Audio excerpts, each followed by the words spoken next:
This is the last of my collection videos, and in this video I'm going to be showing you my Lenormand decks. If you haven't seen the videos that I did for my tarot collection or my oracle deck collection and you want to check them out, I'll put the link for the playlist in the description box below. Go and have a look at that. This one is going to be a really short video because I only have 4 Lenormand decks to show you, and I'm going to show you them in the order that I bought them, basically. So the first Lenormand deck that I bought was the Mystical Lenormand by regular Elizabeth Freiter. This is the Fortune Cards of Marie-Anne Lenormand. When I bought this deck years ago, maybe 2013, 2014, I had no idea what a Lenormand deck was. It sounded interesting, and I saw the deck. I'd never seen another Lenormand deck before, and I thought, well, I'll have a look and see what it's like. I got it, and I had absolutely no idea what to do with it. It comes with this little white book that is, gives you some pretty good information. It's not a bad little white book at all. It tells you about different types of readings, the Grand Tableau, which it just calls the all card spread, and how to read that in briefly. So it's not a bad little book, but I'd never heard of Lenormand. I had no idea what it was, and it sat on a shelf. Actually, I think it sat in a drawer for the majority of that time, and I got it out again for the first time last year after I joined the tarot community and heard a lot more about Lenormand. I decided I wanted to revisit it, so I got it out and I had a look through it, and it didn't speak to me on an artistic level. And one of the things is that it has got numbers, but they're quite faint, and it's also got these astrological symbols on it. It's got no wording on it either. So when I was first starting out looking at these, I didn't necessarily know what the numbers matched up with, so it was a struggle. I would lay it out and then I would have to really think about what card is that again, or I would have to look up the number. So I didn't find that it was the easiest deck necessarily to start with. This isn't also a deck that I use all that often, to be fair. I don't drag it out all that often, but I don't drag Lenormand out all that often, as it's still very new and still something that I'm really kind of free-spirited about. But this is the first ever Lenormand deck that I owned. Next up we have the Under the Roses Lenormand by Kendra Hertew and Katrina Hill. I saw this, I think, on YouTube. I definitely saw this on somebody's YouTube channel, and I really liked that kind of steampunky style, and just that very sort of oldie worldy westerny type feel to it. The numbers were a lot clearer for a start. They had the names of each card on, which made that a lot easier. And I used this deck for quite a while. For a while this was the only deck I used. I would practice just drawing a card and trying to come up with some of the words, remember some of the words for it. Occasionally I would do some 3-card spreads with it. I've done some box spreads, I think they're called, where you have the 9 cards. I've not quite built myself up to a Grand Tableau, but as I say, I'm still very new to Lenormand. But I really love this deck. And this one has 2 females, 2 children, and 2 men. It has a Caucasian female, male and child, and it also has a black female, male and child, so you can mix it up a bit, and you can also have 2 females in there, or you can have 2 males in there, or you can do whatever you want with it. So I quite like that about this deck. Next up is the Dreaming Way Lenormand, artwork by Quanchina, written by Lynn Arujo. As many of you will know who've been here a while, I really love the Dreaming Way tarot deck. I love that style. I really love this artwork. This is my favourite of all my decks, definitely, without a doubt.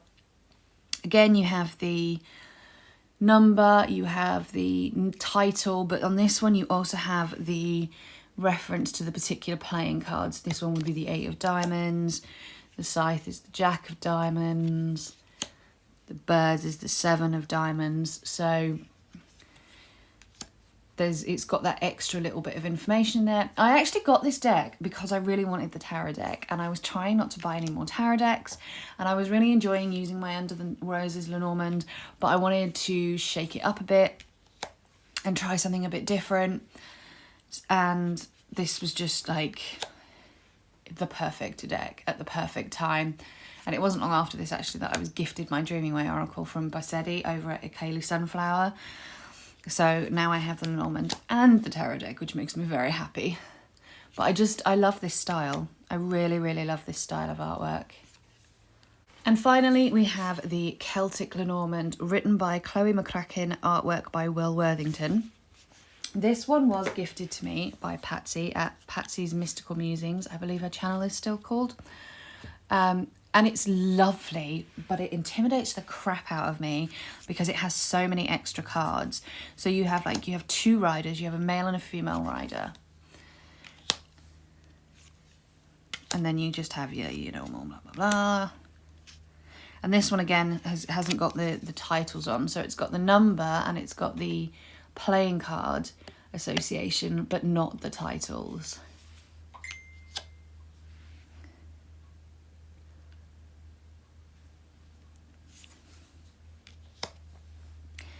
But then you've got you've just got extra cards in here. Let me see if I can. So there you've got 2 snakes for some reason.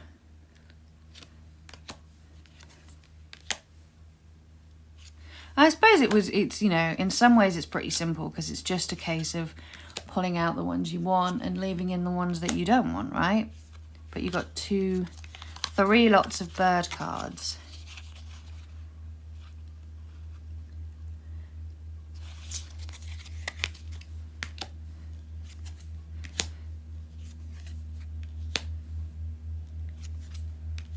I love that bear though. And again, I'm still very new to Lenormand, so in some cases, I'm not always 100% sure. And then this one you have a cat as well, which is really weird. So you have a dog, but you also have a cat. And I'm not sure how that changes the meaning.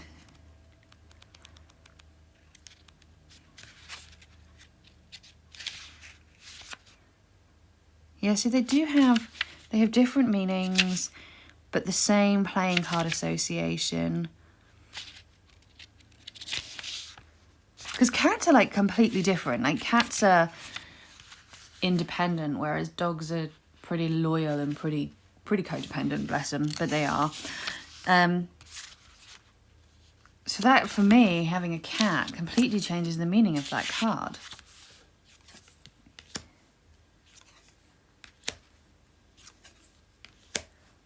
I don't know if there's any more. Let's see what else we have here. So we have 2 men and 2 women in each deck.